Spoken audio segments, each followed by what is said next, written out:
नमस्ते, मैं हूं आपके साथ जसप्रीत कौर। देश में कोरोना केसेस काफी तेजी से बढ़े हैं। ऐसे में मास्क सबसे बड़ा हथियार है।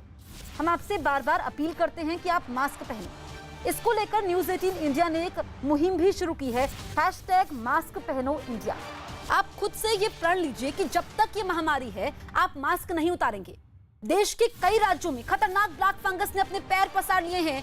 देश के 10 राज्यों में अब तक ब्लैक फंगस के 7,000 से ज्यादा मामले सामने आ चुके हैं, जबकि 200 से ज्यादा मरीज इस बीमारी की वजह से जान गंवा चुके हैं।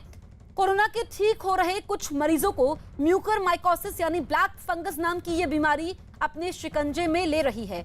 महाराष्ट्र और गुजरात के बाद देश के दूसरे राज्यों में ब्लैक फंगस के मामले लगातार बढ़ रहे हैं। कई राज्यों में इस बीमारी से मरीजों की मौत भी हो रही है। यूपी समेत 7 राज्यों ने इस बीमारी को महामारी घोषित भी कर दिया है।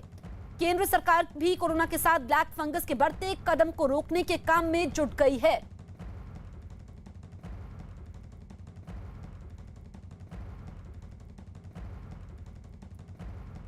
हमारे तमाम सहयोगी हमारे साथ लाइव मौजूद हैं। संदीप बोल दिल्ली से, जावेद मंसूरी गाजियाबाद से, अजीत सिंह लखनऊ से, प्रशांत बाग नासिक से, पारस दामा मुंबई से।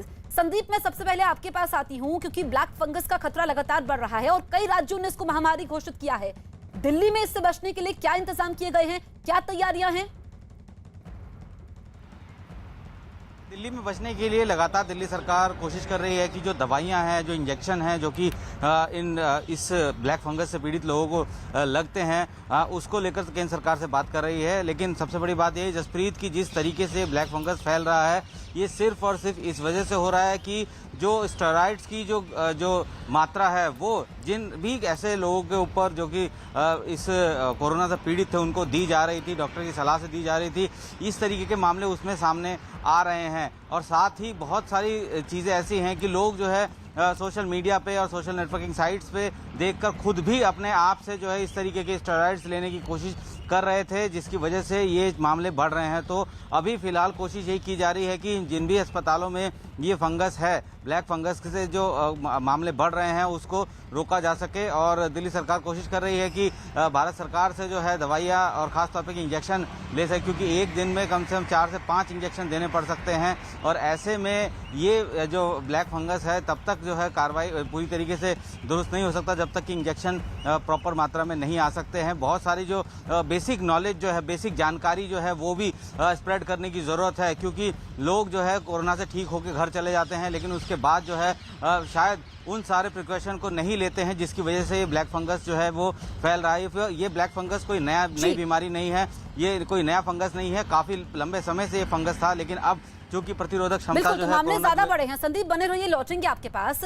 दरअसल ब्लैक फंगस यानी म्यूकरमाइकोसिस के बढ़ते मामलों के बीच केंद्र सरकार ने राज्य सरकारों को चिट्ठी लिखकर फंगल इन्फेक्शन रोकने के लिए कदम उठाने को कहा है।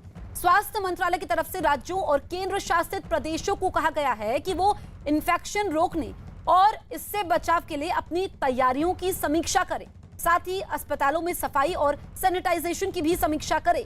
चिट्ठी में सभी राज्य सरकारों से कहा गया है कि एक हॉस्पिटल इन्फेक्शन कंट्रोल कमेटी बनाए और संस्था के हेड को इसका अध्यक्ष बनाए।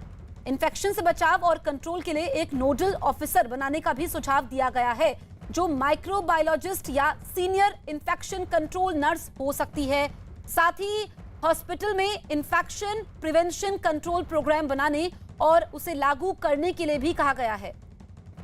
अजीत हमारे सहयोगी हमारे साथ लाइव मौजूद है लखनऊ से। अजीत, जो केंद्र सरकार की तरफ से, स्वास्थ्य मंत्रालय की तरफ से राज्यों को चिट्ठी लिखी गई है और जो सुझाव दिए गए हैं, क्या उस पर अमल हो रहा है? देखिए, बिल्कुल जसप्रीत, राजधानी लखनऊ के अकेले मेडिकल कॉलेज में 133 ब्लैक फंगस के मरीज हैं, मेरठ में हैं, इसके अलावा जो नोएडा गाजियाबाद के इलाका वहां ब्लैक फंगस के मरीज हैं। कल स्वास्थ्य मंत्री जयप्रताप सिंह जब उनसे बात कर रहे थे न्यूज 18 इंडिया से, तो उन्होंने साफ तौर पर कहा कि हम केंद्र सरकार की जो गाइडलाइन आई है उसका पूरी तरह से पालन कर रहे हैं। लेकिन एक बात उन्होंने जरूर कही कि बहुत सारे लोगों ने जो दवाएं खुद अपनी मर्जी से की, ऑक्सीजन अपनी मर्जी से लगाया, तो कहीं न कहीं उसका आपको असर देखने को मिल रहा है। इसीलिए अब लखनऊ के उत्तर प्रदेश की गाइडलाइन के अनुसार किसी भी प्राइवेट दुकान पर आपको ब्लैक फंगस की दवा नहीं मिलेगी।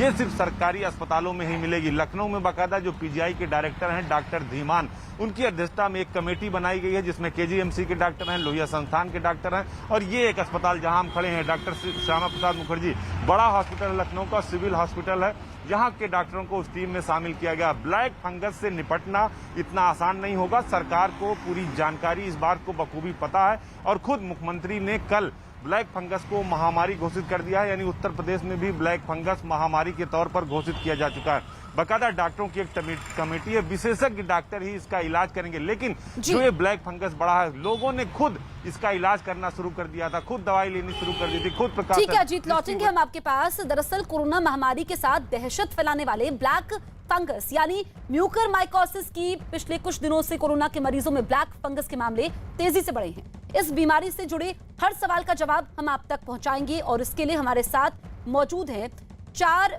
विशेषज्ञ जो आपको ब्लैक फंगस से जुड़ी हर जानकारी भी देंगे। तो लगातार हम आपको ये जानकारी दे रहे हैं। एम्स के director doctor Randeep Guleria black fungus पर आपका कंफ्यूजन को दूर करेंगे। तो मेदांता के चेयरमैन डॉक्टर नरेश त्रेहन, मुंबई के डॉक्टर आरएन कपूर, हॉस्पिटल के प्रोफेसर डॉक्टर समीर भार्गव और न्यूरोलॉजी डिपार्टमेंट के senior consultant doctor Kunal Bahrani black fungus से जुड़ी आपकी हर आशंका को दूर करेंगे।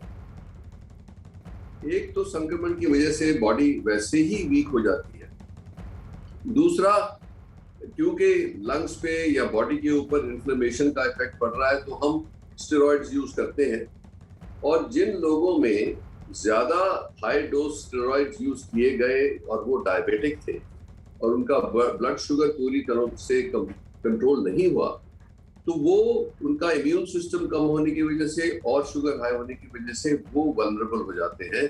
इस जो फंगस है उसको जिसको अपॉर्चुनिस्टिक फंगस कहते हैं। It is found in soil, it is found at times in the environment also, but it is not very infectious. It does not cause infections in healthy people. Before COVID, we would occasionally see fungus with this mucormycosis in patients who had poor control of diabetes, who had underlying transplant and were on drugs post-transplant, or cancer patients who were getting chemotherapy. अच्छा, दूसरी चीज ये बीमारी जो है वो कुछ 2-3 साल पहले सभी पूरे जग में रहती है पर बहुत कम मात्रा में हम ये केसेस देखते हैं क्योंकि ये एक फंगल इन्फेक्शन है और ये एक अपॉर्चुनिस्टिक फंगल इन्फेक्शन है। मतलब कि मौका पाने पे ये फंगस जो है वो अपना जो है वो सर उठा लेता है। तो दूसरे देशों में भी ये दिखाई देती हैं बट बहुत कम मात्रा में।